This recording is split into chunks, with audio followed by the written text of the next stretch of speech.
Next up, I've been super lucky to meet lots of chefs, famous or not, at restaurants around the world. They typically have a lot of things in common, and beyond passion and expertise in any of a number of global cuisines, another rite of passage for many of them is writing their first cookbook. Cookbook writer and journalist Julie Van Rosendale also joins us now, and I'm a huge fan of hers, along with Robert McCullough. Oh, he's gonna kill me for that one. Publisher of Appetite by Random House, who I'm also a big fan of, to talk about the ins and outs of publishing a book in 2021. Their conversation is brought to you by the Wicked Initiation and the Point Restaurant.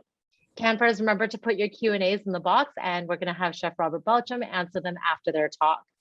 On to you, Julie and Robert. Oh, it's so good to be here with you, Julie. And first of all, thank you for inviting me, Robert. And I'm thrilled to be here with my friend and colleague over here. And I've had the pleasure of publishing you in the past, right, Julie? Which is great. Yes. And we should say to Mijune, it is McCullough is the last name, and I'm expecting your proposal any day now. And Robert, in terms of the library, consider the first 100 books donated by Penguin Random House. I'd love to make that first donation of books to the library. Wow, amazing. You're amazing. Oh, well, you're amazing. Do you want me to go first? You and you're amazing. We're all amazing. Yeah. And so Robert and I have known each other for a very long time, but Robert, why don't you take it away and get things rolling here, and then I'll just jump in wherever it makes sense. I love it. Well, I've been working in the publishing industry for over 30 years, and that makes me about 107 years old. I started with an independent publisher in Vancouver called Whitecap Books, and that's where I met Julie. And I got to work with people like Michael Smith and Donna Hay and Curtis Stone, and even Robert Clark on the Beautiful Sea cookbook, which was kind of one of my favorite things. And it also started the 20-year relationship I had with Michael and Anna Olson, which continues today, and so many others. 10 years ago, I was asked to start an imprint for Random House, or it was Random House at the time, which is now Penguin Random House, and where I got to start from scratch and build a lifestyle and food program with them. We've grown into, or Appetite has grown into, one of the largest lifestyle publishers in the country. We publish between 25 and 30 books per year. And I'm so lucky, like honestly, like when I look at the people around me and the people out there that are watching this, who I get to work with, and then you get to add Yota Matalengi and Nigella to the list, and Lydia and Ruth Reichel. I feel like, you can't pinch me enough I honestly, I've never felt so lucky. This past year, we saw publications of Menom, which, you're going to see Angus later, and it's already in its second printing, and it's selling as far away as Singapore and Australia, which is exciting. The Hawksworth Cookbook came out last year, which is up for not only the World Gourmand Award, but the Canadian, one of the Canadian Cookbook Award. And this year, you're going to see the Acorn Cookbook come out, which is stunningly beautiful. And then I can honestly say one of the biggest selling cookbooks to come out in the last year has been the Mandy's Gourmet Salads book, which again is a restaurant-based book, and we have over 100,000 copies in print so far. So when people ask, are cookbooks still selling? I'm going, I hope so, and I think so. And honestly, we'd be remiss if we didn't mention the Wicked Initiation since they're sponsoring us today, Julie. And I can honestly say that is the only cookbook that I spent my Christmas holidays proofing because of the detail that had to be added to the cover. And anyway, I thank them for sponsoring us today. So I'm going to touch base on the traditional side of publishing. And so what I'm going to say is based on kind of what I do at Appetite, and I'm going to be very general about how the process works, and just know that Appetite's process might be different than other publishers. We all work in different ways, and then Julie's going to kind of pop in and out here and probably correct me on some of this stuff. So anyway. Roll you on publishing? Yeah, you've done a book or two, I know. But the first thing is, it's just deciding, do you want to do a cookbook, and planning that cookbook and what that cookbook is going to be. and then go into creating that proposal that kind of tells us what this cookbook is going to be. And I can talk about proposals, as Julie knows, all day, and I'm happy to have that conversation later. But this is something that basically gets a publisher started. And sometimes that proposal comes directly from you to me, the publisher. Sometimes it comes from an agent, if you've chosen to work with an agent, because sometimes people like working with an agent that help them refine that proposal early and can get them into some of the houses that maybe they didn't think they had access to. Or it's maybe me or another publisher reaching out to you saying, you know, I really think we could do a book together. I think it would be really great. Can you put together a proposal? Once we have that refined and we kind of decide that we've got a great piece of work here, it's then up to me to go, in my case, to my board, which is kind of like going to the Dragon's Den. And, you know, I go with my P&Ls and your proposal, all of my arguments as to why I think there's a great market for this book. And then I get a yay or nay. And from there, if we're moving forward, we go to the contract stage, which I know is something everybody's interested in. This is where the negotiations kind of happen. And in the case, it basically lays out what the writer's responsible for and what the publisher is responsible for. And in all cases, the writer or the cookbook author is responsible for the words that appear in the book, as well as the photography and or illustrations if they're being used. And then what we do is we pay in advance on those royalties that would be earned after publication to help these things help you with the having time to write, but also for the photographs, etc. So once we're done this is when you start working on your book. And I would love to say that I can't tell you how many times people go, I think I can have it to you in about 3 months. And I go, no, you have a restaurant to run, you have children, this is not going to happen. Let's be realistic and let's always start with a year. And if it comes in earlier, that's great. And if it comes in later, you know, we can plan ahead for it. But honestly, if anything's going to happen in life, it will happen during your writing of a book. But in general, it takes a year. Once you've completed this, and I'm going to tell you, you're going to have a best friend, and that will be your editor.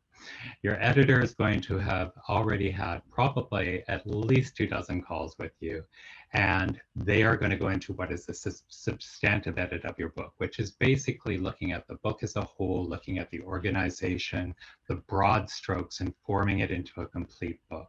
And I can say with the toing and froing with your editor, we're looking at another 6 months.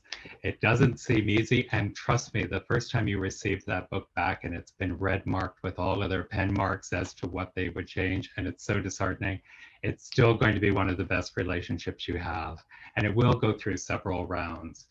During that time, you're working on photography, and you know, this is generally with a photographer you've chosen, and we send the guidelines so that you're actually making sure that you're actually taking photos that are going to be print worthy and print ready. Sometimes people go off and they start their photography without these, and then they find out that they're not high enough quality for books, and we try to negate that really early. And then once all this stuff arrives, the photos and your edited manuscript, we start the design process. And this is so interesting, and we so encourage our authors to be part of it, because at the end of the day, you're the one out there holding that book, and you're the one who's selling it. I can put it into the stores and we can get the media and the marketing and everything, but you have to like the book that you're holding. So it's so important that you love that cover, you like the interior design. So we make sure that we incorporate you into that whole process so that you know what this book is going to look like in the end. And then the layout process starts, and the proofreading, and then there's an index. And then there's the amazing printing. And I know I'm going on way too long and you're probably a little bored right now, but once it is on a ship and coming back, it is probably one of the most exciting things, is opening that box of books, that first box of books, and the smell from the printer. It's just an intoxicating moment. But your job isn't done. It's when the marketing and the publicity and everything else starts. And you know, with us, you're set up with a marketing lead, you're set up with a publicity lead, you have a sales lead. All of these people work with you. And if you already have a team, they work with your team in terms of your whole media strategy, your marketing strategy, working with your existing platform. And you know, and I can talk a lot more on publicity and marketing and how to prep yourself for that. But I thought I would stop there because that kind of gives you a real snapshot of the beginning to the end. And know from the time that a manuscript arrives with us, it's generally another 18 months before you see a book on a shelf. And it's 18 months to 2 years. And it depends on how much experience you have, how good of a writer, and everything else, and how many books are coming out onto the market. So that's a quick snapshot on traditional publishing. Did I get that right? Yeah. I thought you froze, but it was just you. Doing this. So yeah, I feel like there's a lot of people who don't understand the basics of how publishing works. Is everyone hearing that? Or is it just me? Maybe you should mute yourself, Robert. Oh, sure. Yeah. And then we won't hear the. There we go. Awesome. So yeah, I speak to a lot of people about publishing, and I find a lot of people just, don't understand the basics of how publishing works. So that was a great sort of snapshot about how traditional publishing works. I've done 11 cookbooks, both with traditional publishers, starting with Robert back at Whitecap in the early 2000s. I want to say 2001, maybe, was when my first cookbook that I originally self-published wound up being picked up by Robert at Whitecap. So I have self-published and worked with traditional publishers, both in Canada and the US. Canada is so nice and small and easy to work within. The US is sort of a whole other beast, and I feel like it's easier to have an agent that you're working with if you're working in the US, but let's stick with Canada since we're mostly within Canada. So as Robert sort of laid out, that's how traditional publishing works. And then if you're self-publishing, you're doing all those things yourself. You're hiring a designer, you're hiring a photographer, which you are probably doing with a traditional publisher anyway. Hiring a photographer, I think typically it's the author's responsibility to hire a photographer. I do my own photos, which makes things a lot easier. But a lot of people sort of look to that advance to help pay their food stylist, pay their photographer. So if you're self-publishing, not only are you doing that, you're taking care of the design, the editing, the layout, the printing. And that can be, a good thing if you want more creative control. Maybe, if you are like me, this is your business. You can spend more time running the business side of things. And then there's sort of a hybrid that a lot of people aren't aware of. Publishers like Figure One, Page Three. So Page Three, I meant to Google it and make sure that was what it was. Anyway, there are some companies that offer publishing services. So the author pays the publisher to do all these things, to do all the work, the editing and the layout, and often the photos are included in this package. And so that's sort of a middle of the ground between a traditional publishing and self-publishing, if that makes sense. So yeah, so having self-published myself, and I've sort of done, I would say, half and half self-published, maybe a little bit more working with traditional publishers than self-publishing. I recently went back to self-publishing for a few reasons, just because this is my business, and I do the photos in my kitchen. I started a series of small format single subject books that I can sort of turn over more quickly than, as Robert mentioned, the 18 months to 2 years from the point of submitting your manuscript, right? So, getting your book concept all finalized, writing it, submitting your manuscript, and then it's another, year and a half to get books on the shelves. It's a long process. So doing it myself, getting sort of smaller print runs printed in Canada, I can turn them over much more quickly, which isn't to say that I, won't work with publishers as well. It's just a different way of doing things. So what I usually tell people who come to me and say, I have this cookbook idea, where do I begin? First, you sort of need to decide whether you want to go the traditional publishing route, whether you want to pitch a publisher, because they do come to you, but not always. I wouldn't sit and wait for a publisher to come to you. So decide whether you want to go the traditional publishing route, or if you want to self-publish, or if you want to, work with a publisher who sort of offers those services. So, it will depend on how much time you want to spend at this, creating a book, how much money you want to spend, and how much time you have, and if you have a restaurant, it might make sense to self-publish because you might anticipate selling most of your books through your own restaurant. But if you don't have a lot of time to spend at it, because not only is it a matter of creating the book and getting it out there, it's then distributing it, right? So, I do happen to have a few thousand cookbooks in my garage, but doing all the book fulfillment is a lot of work. So I hire a distributor. I work with Sandhill and Kelowna. And so they warehouse a bunch of my books. They put them in their catalogs. They ship them because bookstores don't want to, necessarily buy books from little tiny publishers all over the country. They want to order a bunch of books at once. She deals with returns. I know a lot of people don't realize that bookstores can return books that don't sell. Unlike any other retail product on the market, if they don't sell, they can just return them. So you may, sell a ton of books leading up to Christmas and you're so happy, and then in January, 1,000 of them come back. Anyway, there are all these things that are expensive, that are time consuming, that publishers take care of. And if you're self-publishing, you may want to hire someone. So that sort of takes another piece of the pie. What about ebooks? So Robert, shall we talk more about how things work, or shall we jump into questions already? Sorry, Robert. Shall we jump into questions already? We can Sure, jump I'm into happy questions. to. If you're ready for questions, we can definitely jump in. Sure, I'm very happy to. Did you want to talk about ebooks? They're 20 minutes already. Huh? I talked too much, didn't I?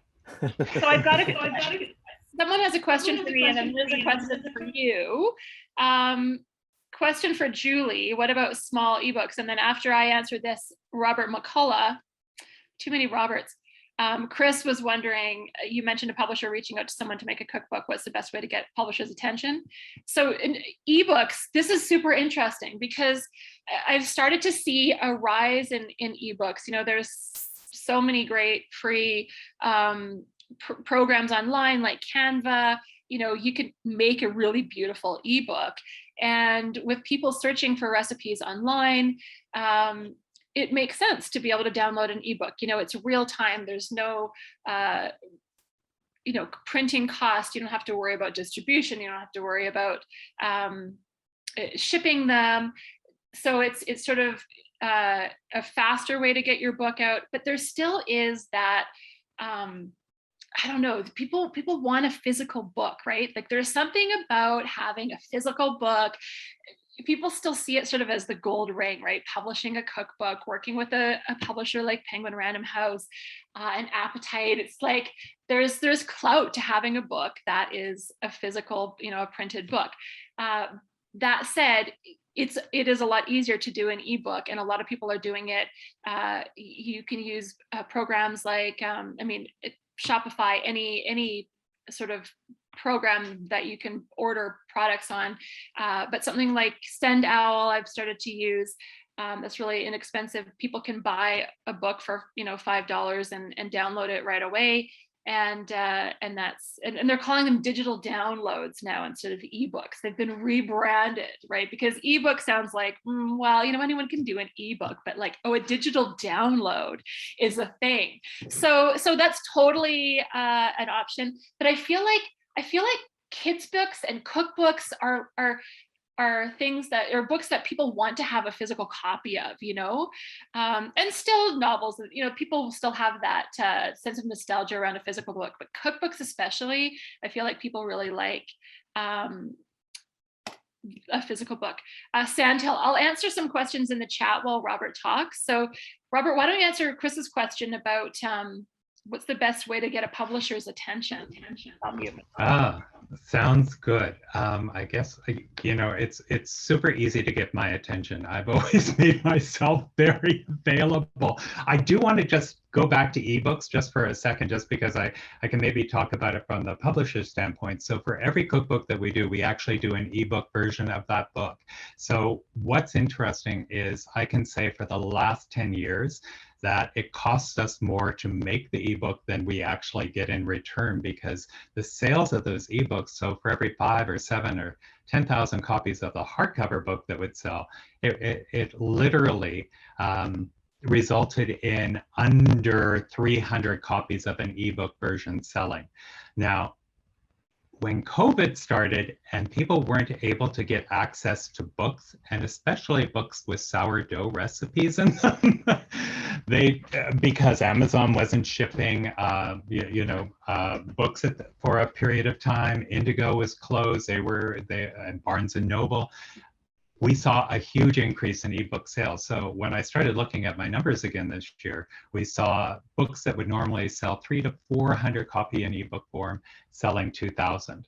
So it was quite interesting to see that juxtaposition. But as things started to open again, the ebook numbers started to drop. So I think that was kind of it was just an interesting exercise, and it was so nice to see those numbers go up. But I totally agree with you, Julie, when it comes to kids' books and cookbooks or art books, people want that physical book. And that's why I think cookbooks have just continued. And because people read them, they read them from beginning to end, and they start on a nightstand and then they work their way to the kitchen if you're lucky, or that's my process anyway.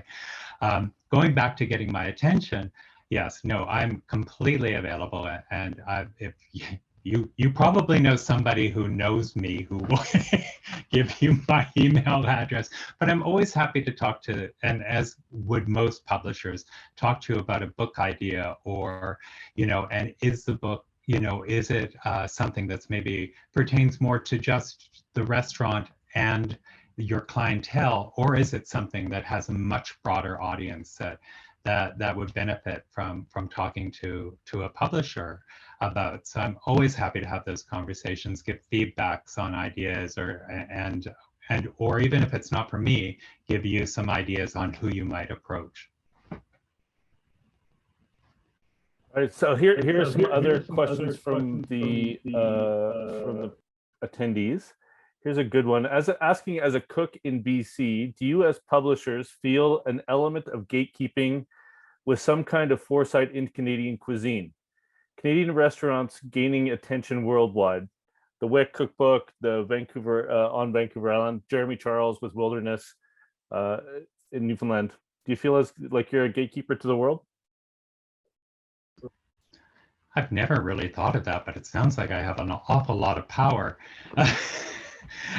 You know what? I am just so interested in being part of any cookbook or any book that goes out into the world, that people learn from and see something new, or a new technique or new ingredients. And we have so much here in Canada, and I feel so lucky with the books that we've worked on. And we just released a beautiful East Coast book that I think was just really eye-opening to the ingredients and the food and what's being prepared there.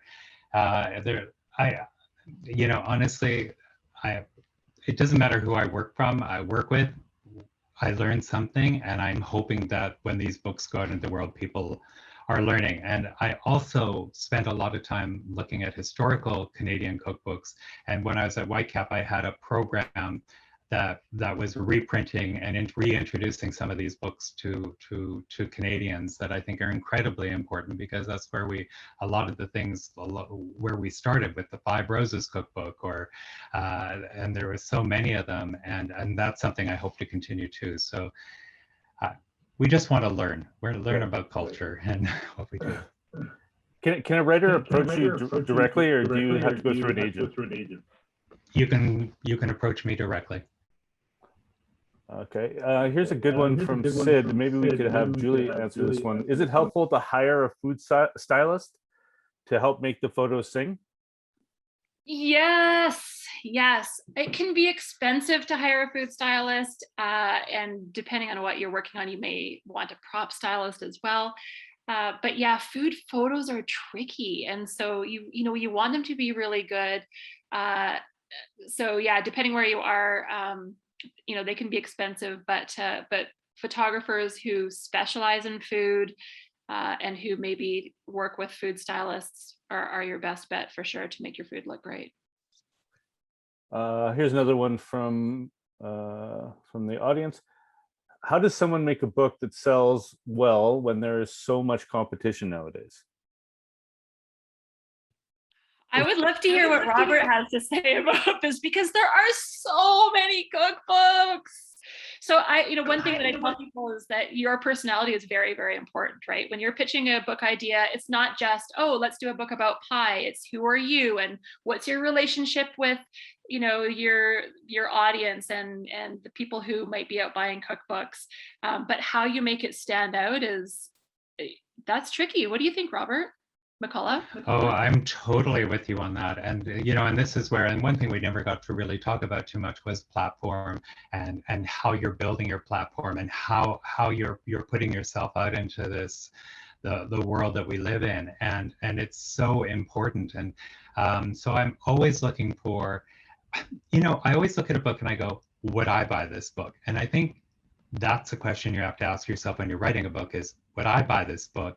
And is there anything quite like it? There's always going to be another pie book, but what makes mine different and why should I be the one writing it? And I think when you can answer those questions and put that into your project, like that is part of making something successful.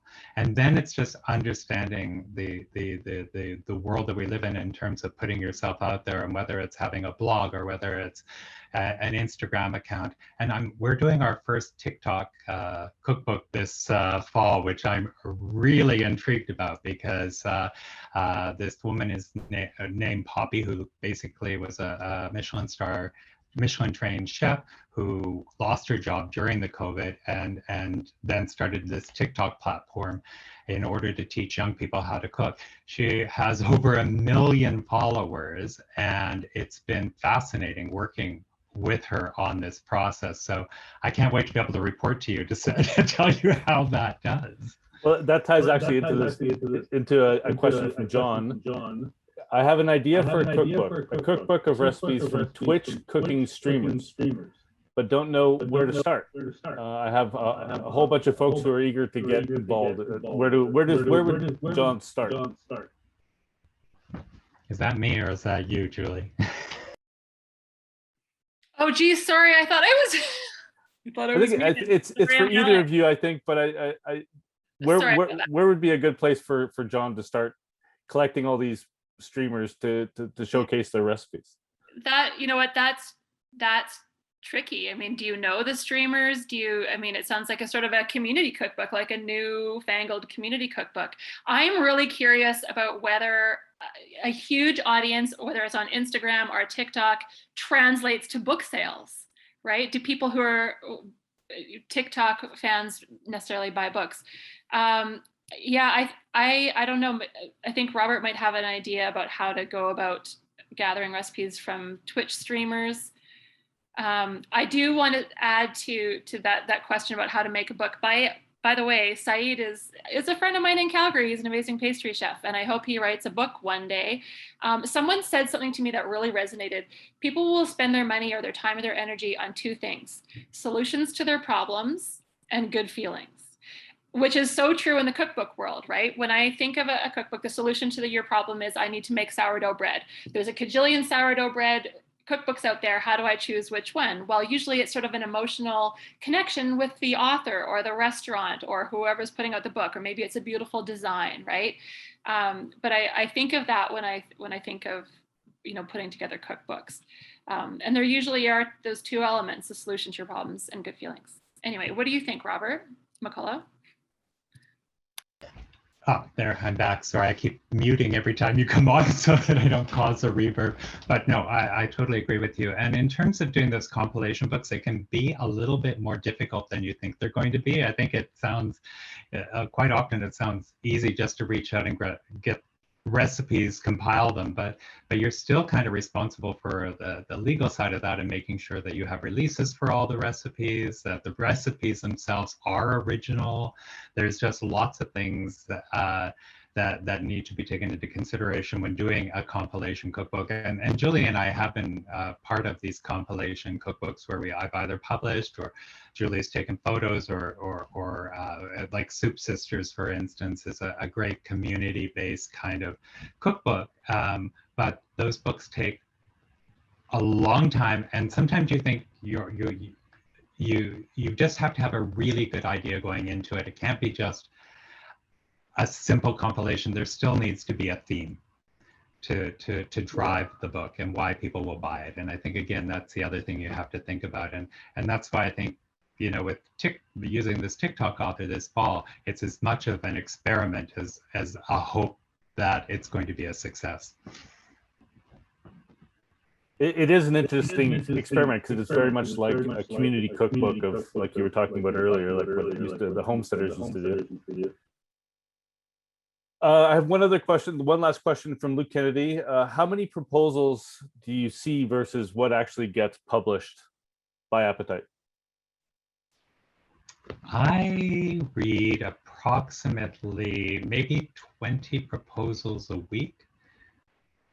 And then out of that, you know, I probably proceed with approximately 3 to 5 books per month, give or take. Yeah, and sometimes they're just not appropriate for our list. But then again, I'd like to point people to other publishers that would make total sense to work with. Right. Well, and I think that's just a question you ask yourself too. The publisher that you're going to, are they doing books like what you want to do, or are doing the quality of book that you want to do? It's kind of that question you ask yourself. Right. Well, thank you very much to both Julie and to Robert. Really appreciate your time today. All the insight, there's lots of insight. There's so much that I had no idea about when it came to publishing a book. Robert, I also want to thank you again for your unbelievable generosity with the donations of 100 cookbooks to the library. That's unbelievable. And there's also some more generosity happening right now. Mijune, take it away. Yes, I'm back. Thank you so much to Julie. You are such a wealth of information. And for people that are so inspired by you, it's really awesome hearing you talk. And as well as to Robert, you're like the most personable person ever. So the fact that you made yourself so available and that you made time for us to do this means a lot to everybody. We still have prizes that are coming.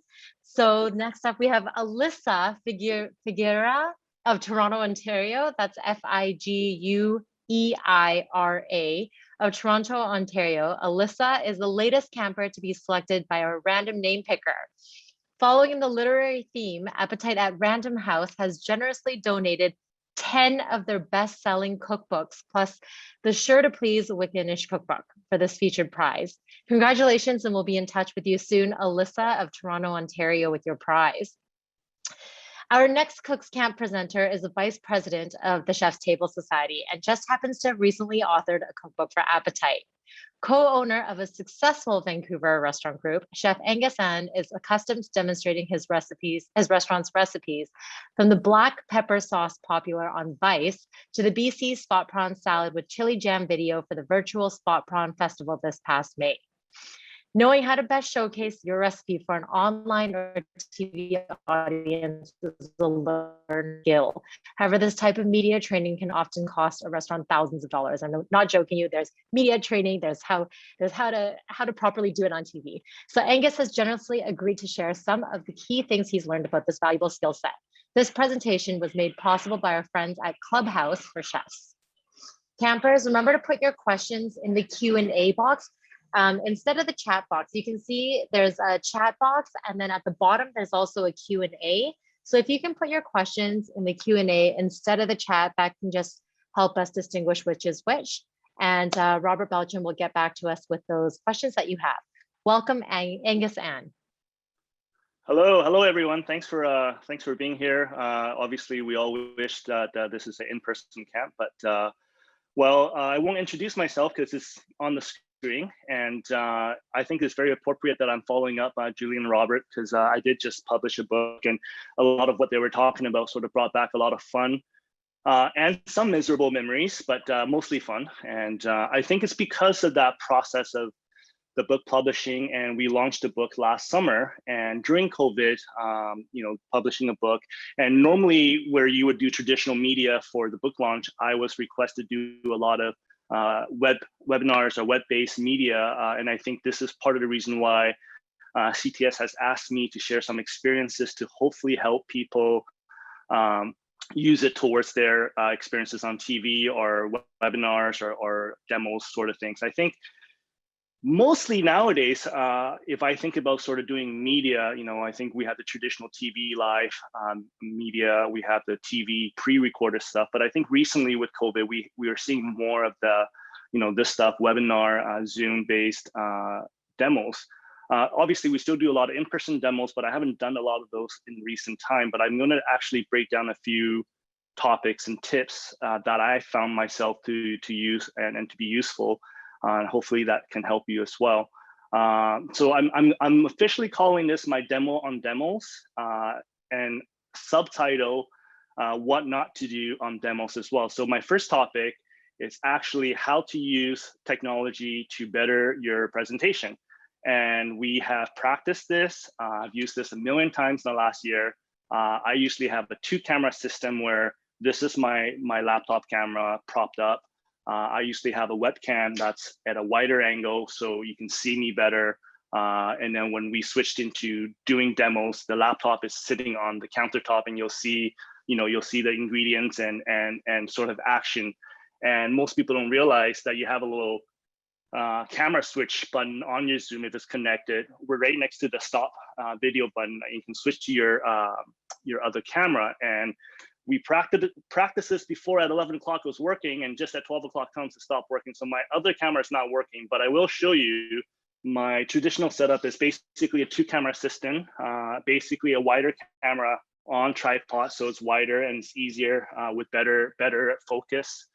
And then the laptop camera is sort of focusing on the near side of stuff, the ingredients. So I did not, I was able to get it to work it was working at 11 o'clock and then stopped working at 12 o'clock. So it's a example of what not to do, but always be prepared. So, the laptop now is much higher than before. So one of the things I want to talk about is camera angle. I think when you're doing a home-based web camera demo, don't have your laptop super low and then pointing up towards your nostrils when you're doing a demonstration is not very good. So make sure your laptop is a proper height. Laptop is plugged in, because a lot of times when you're doing processes like this where you're waiting for your turn, your laptop could be out of battery by then. So always make sure you plug it in. Have all your cameras fully charged and actually working, not like mine. It did work all year long. I don't know what happened. Another thing for technology that I find really useful is to make sure you have a Bluetooth headset. That will really help with the echoes and making sure that people can hear you clearly, and you're not going to have any feedback from other people talking. Other things to always remember is to always put your computer on do not disturb, so you're not going to get pings and dings from all the people messaging you because they saw you on TV. And also to make sure your Wi-Fi connection is strong. So I have one of those smart Wi-Fi's where I can actually disconnect other people that's using my Wi-Fi during this time. And I always just make sure if other people are at home, I make sure they're not actually streaming anything from YouTube and doing stuff like that to make the process harder than it is. Lastly, make sure you test it out. I tested this out last night at work. I tested this out with Shauna at 11 o'clock at work, but for some reason it didn't work. So always be prepared and test out. Make sure you have other things. So the 2-camera system is helpful because I still have one full camera to use. So my next topic is actually attire, what to wear, how to present yourself. I understand that a lot of people don't like to wear chef jackets anymore.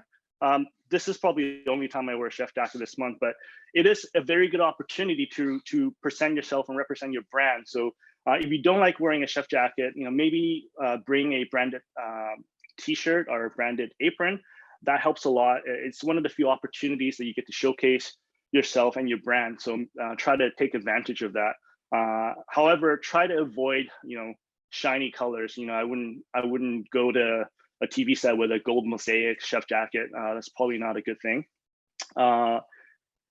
In terms of appearance, I think one of the things I always tell people when people ask me about, what should we do? Should we get makeup? Should we not get makeup? And I think it's just to keep it to who you are. I think the best advice I can give people is don't look like you're showing up to prom in a chef jacket or going up to the Met Gala. I think of it as you're going for a professional interview, how you would dress, how you would look, how you would do your hair. Keep it that way, and do not overdo the makeup, do not overdo the hair. Just keep it to be who you are. I think that's the most important thing, is to be natural when you're doing stuff like that. Now, some of the stuff I find super helpful in terms of preparation for the demo, and I'm not talking about doing mise en place, I'm talking about mental preparation and notes and different things like that, is I find the most helpful. I think here I have often prepared notes on whether it's recipes or demos and things I'm making, or in this case, things I need to talk about. These are kind of more brainstorm and thoughts I jot down. And I think when you're doing presentation, whether it's on a live set, you often only have 5 minutes to 10 minutes. And in some cases, like some of the Vice stuff that we do, they record you for an hour, but you only really have 10-15 minutes of actual show time. So it's nice to know what your key points are. So I always make sure my preparation includes some of the key talking points. What is the main point I'm trying to get across to my audience? Critical techniques. If I'm showcasing a recipe, for example, what are some of the critical points and critical techniques that I'm trying to get across? Because I need to highlight those. And then, I always make sure I organize the timeline throughout the demo. So for example, if it's a 5-minute demo, then I would know that, I need to get the intro done in 15 seconds. And then the first section of the recipe needs to be 2 minutes long, the second section, 2 minutes long. And then we're always going to final and do the tasting and all that. So you have to know your timing. If it's a 50-minute long demo, then you all have to break down things. So make sure you bring appropriate mise en place for the time of the demo. It's very, very important. What I really find, especially on set, is that a lot of producers, they don't like you to force sell yourself. I mean, you're being invited already. They're promoting you. Your information is likely before and after you being on the actual segment anyways. Don't force sell your information. Do not memorize your opening hours. Do not opening your whole menu. Don't oversell it. I think be natural. I try to promote the business through interesting stories. Like one of the things I always use, my favorite recipes from the book, it's a matsutake soup. It has an interesting story because I discovered the recipe while traveling to Thailand. In southern Thailand, there's this dish, han sour with holy basil, with distinct pine flavors, citrus flavors. And I thought that would really, really work well with local matsutake mushrooms. And when I came back, I created a matsutake mushroom. And I've always told that story on TV because it really gives people a history on why I chose this recipe. And it really relates onto the restaurant as well. And because I always think that dish, it quintessentially highlights what Mae Nam is, because it's Canadian product with traditional Thai flavors. And I think by me naturally telling how I discovered this dish, I'm naturally promoting the business, the restaurant, and the book. So I think just be natural and trying to, instead of forcefully telling the dish or whatever it is, try to find interesting stories and histories on how that relates to you. And I think that's the most important part. The next topic I want to talk about is actual mise en place, which is really, really important. A lot of times I have to do my own mise en place for demos because I have to get my hands on everything. I don't like to be surprised when I'm opening boxes on set and realize somebody didn't chop certain things the right way. So I have to personally do everything that I need to do, and I have to see it before I leave. So doing the mise en place also is important because you want to make sure when you're planning your presentation, you have these different stages. And I'll use curry paste as an example. I always like to demonstrate curry paste on TV, and sometimes I only have 5 minutes, and we're hand pounding curry paste in the mortar and pestle, for example. it takes a while, but I want to talk about it because there's key elements on how you can make it. So, you have to bring the ingredients in different stages of readiness. So I bring the ingredients in its raw form. I'll have ingredients ready measured for the curry paste that I'm going to make. And then eventually I'll have a ready-made curry paste as well, because I'll just basically say, highlight the key talking points, technique-wise, don't pound, don't grind. It's a combination of the motion. So you can actually see that, I'll talk about the key talking points. And I always talk about start with the dry ingredients to the wet ingredients. So you're not splashing all the product on yourself. So those are key elements that I highlight. And then I say, and then this is what the finished product will look like if you pound it for 15 minutes. So making sure your stuff is ready at different stages really, really been helpful to me. Bring enough mise en place to the set. It's always nice if you can garnish the set, make it look nice, make it look festive. I think it's a nice way to kind of set up yourself for success. Another thing I love to do for mise en place and setup is I like to tray up my ingredients, because especially in a home situation where I'm talking to a computer or in a camera, it's nice to be able to bring a tray of ingredients. I mean, I got a tray of plates, but a tray of ingredients so I can present it, take it down. And if I'm making a couple of different dishes, there will be a couple of different trays, so they're very organized. Another reason why I tray up my ingredients is very important. I like to tray them up in the order of how I'm using it. Like some of the ingredients might have 20 things, and by putting them in the order that I need it, I don't have to think. I'm just actually going through the ingredients as I need it. And I'm not kind of looking through my beautiful set where everything is. And I have made mistakes where on set, I have used chicken stock instead of lemon juice because they're the same color. And so by putting them in the same kind of rotation of the, in terms of when I need it, I know exactly which ingredient is which. Making sure all of your ingredients is there is important. Setting up and arriving early is important. Making sure that when you do arrive on set, a lot of these stations, they don't have permanent sets. Making sure you do turn the fire on, turn the power on, making sure everything works is really important. A lot of times these little sets are afterthoughts for these stations. So it's really on you to make sure you come across successfully, in my opinion.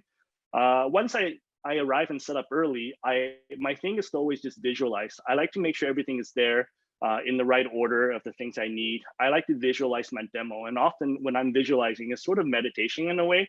When I'm visualizing it, I can see, okay, well, I'm going to do this step, I'm going to mix. And then I realize, oh, wait, I don't have anything to mix with. Maybe I need a spoon. So those are the times when I see I'm going to need make mistakes, and I try to correct that before it happens. And then when I'm actually doing a demo, it doesn't seem so foreign to me. So visualization is helpful. And it's also kind of nice if you're doing these things often to maybe invest in a set of new pots and pans or new cutting board. Don't bring the dirtiest white cutting board you have in your kitchen. Have a nice cutting board. Like I'm not cutting anything here, but I have a nice cutting board here just for demos and have pots and pans.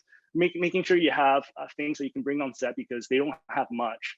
And it's worthy investment to make. When you do set up too, product placement's important. If you want to promote anything, I think it's nice to be able to kind of place certain things, but always ask permission. Sometimes producers have issues with placing too much liquor or booze on set or different things like that. I think you can see I placed the Mijune cookbook as a product placement here.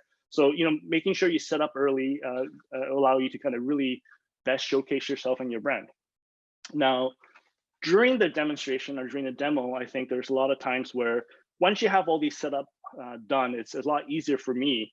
During the demo, I think a few things and tips I tell people is always focus on the host. If there is a host and you're on live TV, focus on the host, interact with the host, make him or her do a few steps in your recipe, get them involved, and then focus on them as they're cooking in your own kitchen. And that way you come off the most natural. And always focus on your dish and your timing. Because if you have a timeline going on, a few things that I think people don't realize is, doesn't matter if it's 5 minutes or 25 minutes, it flies pretty quick if you're not actually aware of your timing. So make sure there's tricks that I tell people, on live sets in the camera screen, there's often time embedded in there. If you're on a webcam, make sure you're not looking at your watch often. You're looking at, you know, the clock next to the webcam, so you are utilizing your time properly. The most important thing is, though, you're invited there to do a dish, to represent something. Make sure you're actually doing it. Don't just keep talking, and then by the time you realize there's 30 seconds to actually do the dish that takes 5 minutes and you haven't started. And it has happened to people before. So make sure you pay the most attention to what you need to do first, and then everything else will come naturally. I think for you to think about how to manage your time in a longer segments, try to incorporate more personable stories. And then I think for the shorter ones, you just really got to make sure you have the right ingredients and the right time steps to kind of get everything done. It's really, really important in the setup. And I have, you know, other than this camera blooper, I have many other bloopers. I mean, I just talked about the chicken stock versus lime juice blooper. I remember one year when I was making that matsutage soup during, I think it was the Winter Olympics, where they asked me to go on TV at like 5 o'clock in the morning to get set up. And it was pitch black, and I took a tray of all my mise en place and I put it on my deck. I turned around to lock the door and everything fell over. And I lost all my mise en place 45 minutes before I needed to be at the station. So I literally had to drive to the restaurant and redo all my mise en place and then get to set on time. And it does happen, and it just be ready for the unexpected. You know, I think, you know, I tested this camera out 3-4 times, and it's worked the whole entire year. We've done 2 vice shoots on it. We've done a lot of different things on it. You know, it didn't work now. I'm not going to stress over it. So we'll move on. We'll figure out different things about that. In terms of, this is actually the most important part, the takedown. I think the more you leave the producers and the set guys to do, the less likely, in my opinion, that you'll get invited back. I mean, it's very simple. I think when you go there and get set up, always make sure you bring things that you can clean up with. So bring sanitizer, bring towels, bring things you can clean. I always like to travel very compact, so I'll have a trolley, I'll have a big bin of everything. So I'm not making 3 or 4 trips onto a live set trying to take my stuff into the car. I'm very self-contained. I don't need anyone to help me. I'll bring everything in a box. I'll take everything away in the box. I'll clean everything, probably better than I found it. And that's sort of how they like it, because it's a temporary set and you're the only one that's using it. So make sure you take care of it for them. And it's also smart to leave food behind for them. So I always make sure that I bring extra food, and if I'm making it, if I'm doing it on a presentation plate, I take that plate away. I'll put some food in takeaway boxes, or bring extra food for the staff that's actually filming there. So everybody's super happy, and I think that's also a good representation of your brand. So those are all really important, and obviously self-sufficient, clean, exit quietly. And then I think one thing I missed to mention is if it is a live set, when you're arriving, just to make sure you check with the producer if you still have the same amount of time. Let's say they tell you that you have 5 minutes, and I've had this happen before where, you know, I thought I had 5 minutes and there's some breaking story and now I have 1.5 minutes. So always make sure you ask if it's still the same time. And often they'll say, you know what, we have 5 minutes, but you know, your dish looks really, really cool, and then we want you to do a little bit more. So maybe you can go 8 minutes. So just be aware so that, you know, your time doesn't change on you while you're filming or while you're doing a live segment. And that's it. My final closing thought is basically, I've done a public speaking seminar before when I was in university, where someone once said your mind works best in 3. So instead of trying to memorize your whole spiel or your whole recipe, your whole things, trying to memorize 3 key things that you want to share, and try to emphasize on those things. And then I find that to, you know, come across a lot more naturally. And then, you know, don't be afraid to pause. I think sometimes people just ramble on, and you don't be afraid. If you realize you're too early on time, you know, take a pause, take a sip of water, gather your thoughts, continue on. This was also something I learned during that public speaking conference, where they're saying, you know, during political debates and different things like that, it's very common when you see people kind of take a pause, they walk to the water station, pour them glasses. It's actually for them to kind of gather themselves. And so I've always, whenever I'm on set, I always have a glass of water.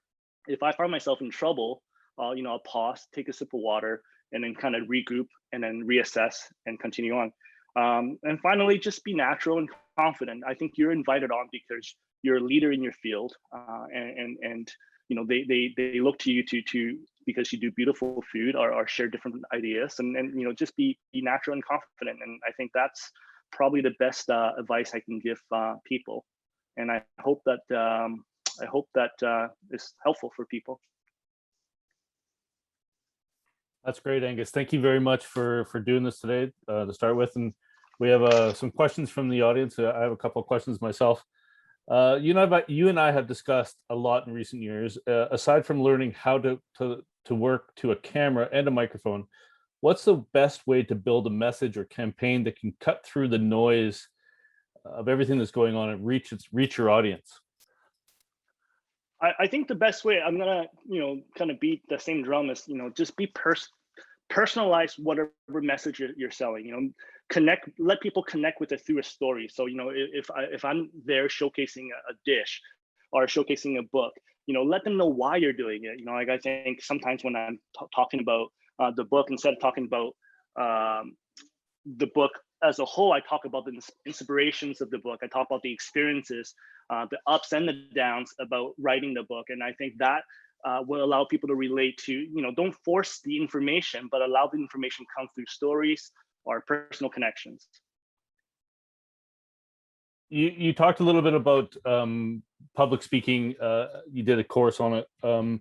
What's the, you know, I've known you for a long time. I've seen you cook in your kitchen. It's very difficult to rattle you. You're very cool and calm and collected kind of person. That's your personality. What's some advice or what's some tips you can give to the people out there who are doing things like this to stay relaxed during these kind of gigs?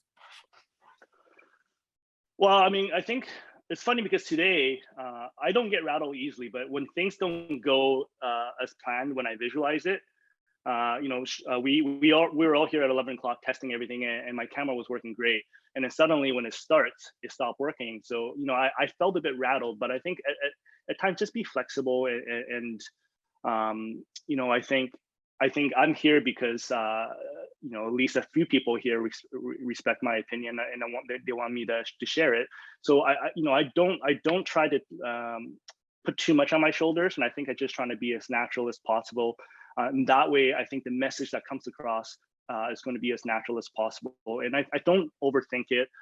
A lot of times before big events or big demonstration or big days that I have, you know, I was recently in Ottawa celebrating 60 years of foreign relationships with Thailand and Canada. Actually, that's also why I had to buy a new chef jacket, because I haven't had a clean one for a while. So I bought a new chef jacket just to do that event. And obviously, you know, I felt at times not inadequate, but, like, you know, I'm showcasing Thai cuisine to the Thai ambassador in this house. You know, I wasn't nervous, but at the same time, I had to kind of gather this energy that I have. So, you know, sometimes I find meditating helps before big events. Just clear your mind and sort of visualize what I have to do. At the end of the day, remind myself that, you know, I'm here for a reason. You know, I'm not here because I suck. So I think just being mindful, you know, I think is really helpful. I find that meditation before big things like that is really helpful too. Agreed, totally agreed. Some other questions from the attendees. Want to ask a little bit about lighting. Do you spend money on lights, or do you have any suggestions for lighting for things like this? Yeah, I didn't want to get into too much details in the technical side of things because I had a blooper today, but lighting could be really cheap. So, you know, I think Robert Clark had a nice little camera light for their phone. So you can actually buy these for like 25 bucks. These are LED lights that battery operated. I like to pair them with, you know, those C clamps. So these are little camera C clamps that you can buy on Amazon too. They literally clamp on. I didn't use any lights today because I have nice daylight from outside. You can clamp this on, and I at home I actually clamp it on sometimes onto my cupboards if I'm doing something. Also, if you're using an iPad, these are iPad holders that are really good. They fit onto a tripod. So if you're filming with iPad, which is what I did, I used my iPad Pro to film the Vice segment, and it was this that filmed it. And you know, having little things that are helpful, you know, in terms of a laptop stand. I don't have a laptop stand here today, but I have like 8 books here, and 6 of them are from Appetite. So I have 8 books here that are acting as a laptop stand. But having little equipments like that helpful. I mean, do make sure you turn yourself on Zoom or whatever, and just check your lighting, check your surroundings, make sure it is and make sure you are checking at the right time. So let's say for when we did the book launch, I had to do a lot of East Coast commitments, and some of them were like 5 o'clock in the morning. I had to be on Zoom with the news channel and having to talk about the book. And if you're testing out your lights during the day, it's just not going to be the same 5 o'clock in the morning in the middle of winter. So make sure you are testing at the same time that you're going to be on, and make sure you have extra lights if you need it, because if you're relying on daylight, it changes every 5 minutes. A couple more questions here. Do you think it's a good idea to practice the recipe that you're going to do? Like, if you're going to do it for on TV or whatever, practicing it in front of your computer as like a Zoom, just to sort of make sure you get the steps down. And then the other question is, if there's no host who's talking to you during the interview or during the segment, where do you look? Where do you look into the camera, or what's the best place to look? So practice, it really depends on you. I think if you don't do enough of these to make you feel comfortable, definitely practice. Do it in front of a friend, do it with a friend, do it with your staff, and people can give you pointers. But I think now with Zoom too, like you can pre-record yourself, look at yourself, and see if there's anything you like to add on. And if you don't do enough of these, practice it is a good idea. And I think for me, a lot of that visualization is practicing in my head. Like I have to make sure. That's usually when I realize what I'm missing and different things like that. Second question, if there's no host and then you're just on Zoom, I do have a tip for that. So I actually hate looking at myself on screen. So if you are actually doing it by yourself, make sure you change the screen so yourself is this big on the screen instead of the full screen. So don't you have to look at yourself, because that makes you nervous. Then you can change the way that your screen looks. And then focus on the camera, focus on what you need to do. I think it's the most natural. There's some amazing tips today, Angus. Thank you very much. I mean, all of this stuff for anybody out there who's going to be doing any sort of a media event or a practical Zoom demonstration or whatever. This is all unbelievable advice. I'm sure it took you years to gather all this information, and it's great to have it all here in one place. Thank you again for doing this today.